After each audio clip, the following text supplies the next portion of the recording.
नमस्कार, मैं शिखा। आप देख रहे हैं सी न्यूज़ भारत। वक्त हो गया मध्य प्रदेश बुलेटिन का।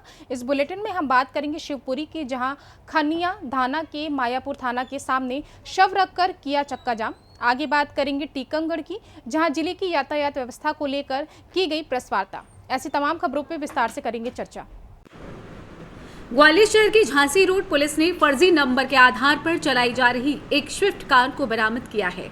आपको बता दें कि इस मामले में कार चालक अभिषेक जाटो को गिरफ्तार कर लिया गया है, जो थाटीपुर का रहने वाला बताया गया है।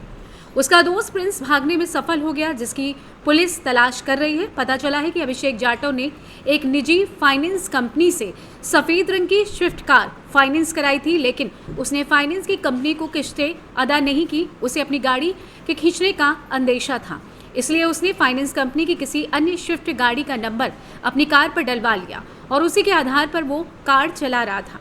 बता दें कि झांसी रोड पुलिस की चेकिंग पॉइंट के दौरान जब अभिषेक को रोका गया तो उसके पास बरामद कागजात में गाड़ी का number, engine number, chassis number और कुछ और था, जबकि कार रजिस्ट्रेशन नंबर अलग पड़ा हुआ था। इसके आधार पर पुलिस ने जब उससे सख्ती से पूछताछ की तो उसने बताया कि फाइनेंस कंपनी के द्वारा उसे अपनी कार के खींचने का अंदेशा था, इसलिए उसने दूसरी कार के नंबर को अपनी कार पर डलवाकर उसे उपयोग में ला रहा था।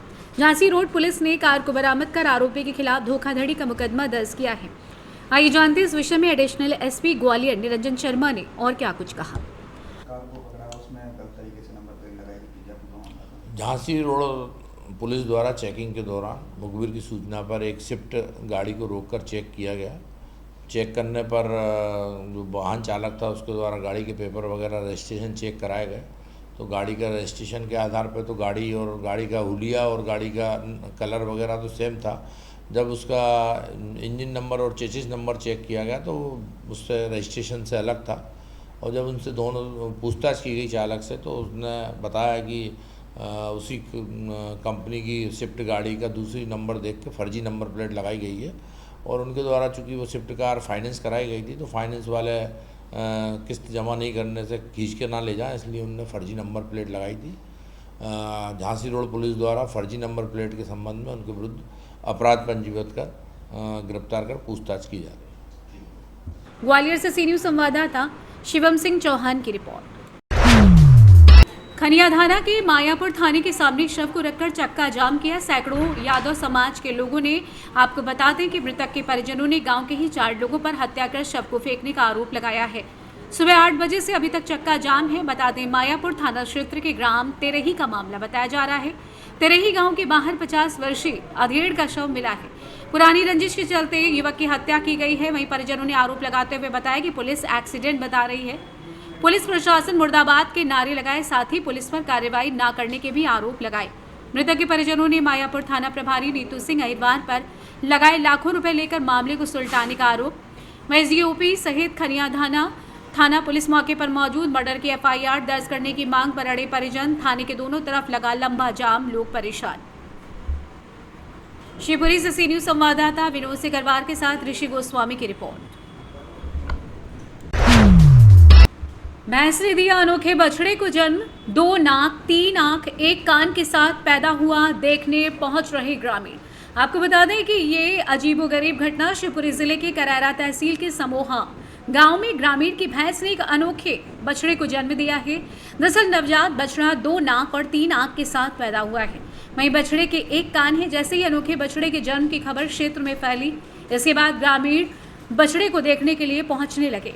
जानकारी के मुताबिक समोहा गांव के रहने वाले रघुराज धाकड़ की भैंस ने बीती रात एक अनोखे बछड़े को जन्म दिया है। रघुराज ने बताया कि बछड़े को देखकर वो हैरान रह गए। उसके 2 नाक, जिसमें सांस लेने के लिए 4 छेद थे। आपको बता दें कि अनोखे बछड़े के जन्म के बाद आसपास के ग्रामीण बछड़े को देखने रघुराज धाकड़ के घर पहुंच रहे हैं। हालांकि इस प्रकार की घटनाएं कभी कभार घटती रहती हैं। पालतू दुधारू पशु, बकरी, गाय और भैंस के बछड़े अलग अलग विकृति के साथ पैदा होते रहते हैं। शिवपुरी से सी न्यूज़ संवाददाता विनोद सिकरवार के साथ ऋषि गोस्वामी की report. Tikamgarh police control room में पुलिस अधीक्षक मनोहर सिंह मंडलोई के नेतृत्व में जिला टीकमगढ़ की यातायात व्यवस्था में सुधार हेतु एक प्रेस कॉन्फ्रेंस का आयोजन किया गया, जिसमें शहर के व्यापारी, न्याय अधिवक्ता, पत्रकार व प्रशासनिक अधिकारी मौजूद रहे, जिन्होंने शहर यातायात व्यवस्था सुधार को लेकर अपने अपने रुझान व्यक्त किए। टीकमगढ़ शहर की यातायात व्यवस्था को ठीक करने के लिए, व्यवस्थित करने के लिए, सुचारू करने के लिए, स्मूथ चलाने के लिए मीटिंग रखी गई है। मीटिंग में रेवेन्यू के अधिकारी, पीडब्ल्यूडी के अधिकारी, नगर पालिका के अधिकारी, पत्रकार बंधु, माननीय पार्षदगण, गणमान्य नागरिक, अभिभाषक संघ सभी लोग उपस्थित रहे और इसमें काफ़ी अच्छे सजेशन मिले हैं। यातायात व्यवस्था को ठीक करने के लिए इन सजेशनों के ऊपर हम लोग काम करेंगे। टीकमगढ़ जिले से सी न्यूज संवाददाता मनोज खरे की रिपोर्ट।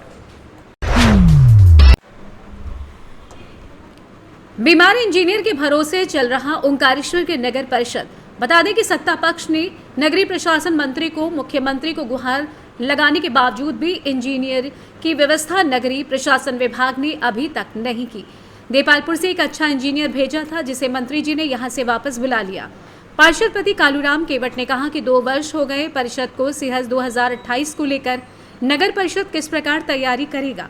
नगर में अच्छे सुयोग्य व्यवस्थित इंजीनियर के अभाव में सारे निर्माण कार्य ठप पड़े हुए हैं।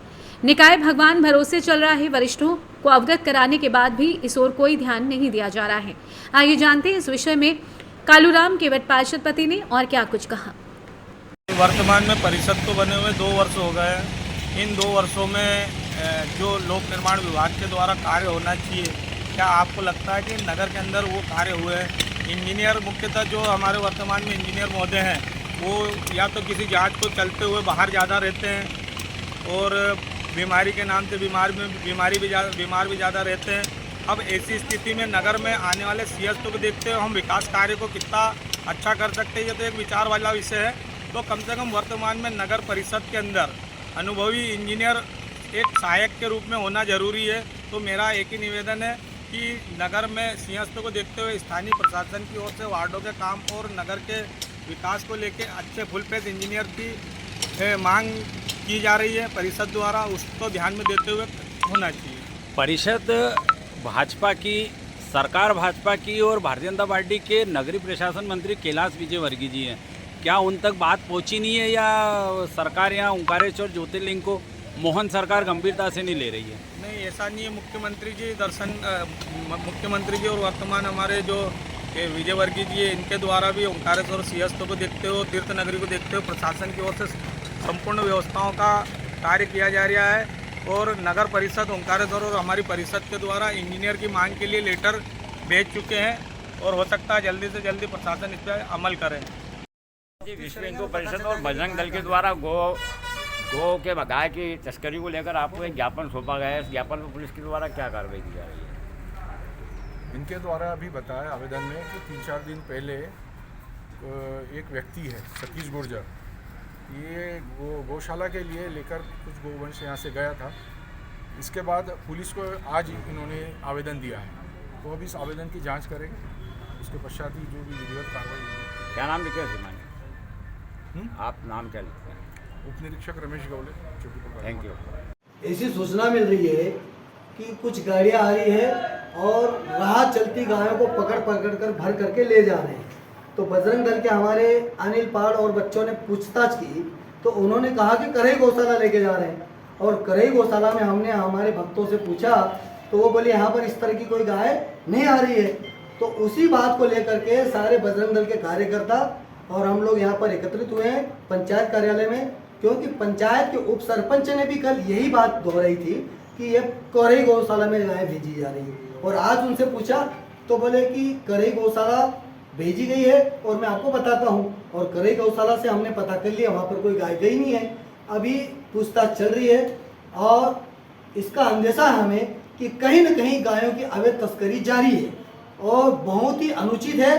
कि सबसे बड़ी बात कि गौ भक्षक अगर ये काम करे तो समझ में आता है, पर सनातन धर्म के हमारे कार्यकर्ता, हमारे बंधु अगर इस तरह के काम में कहीं भी लिप्त पाए जाते हैं तो किसी भी प्रकार से माफी के योग्य नहीं होंगे।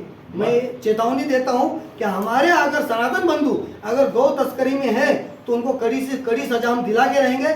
और हाँ, अगर गायों के पालन के लिए अगर वो कहीं भेज रहे हैं तो उसका भी हमें प्रमाण। खंडवा से सी न्यूज संवाददाता ललित दुबे की रिपोर्ट। फिलहाल इस एमपी बुलेटिन में बस इतना ही। देश दुनिया की तमाम बड़ी खबरों के लिए आप देखते रहें सी न्यूज भारत।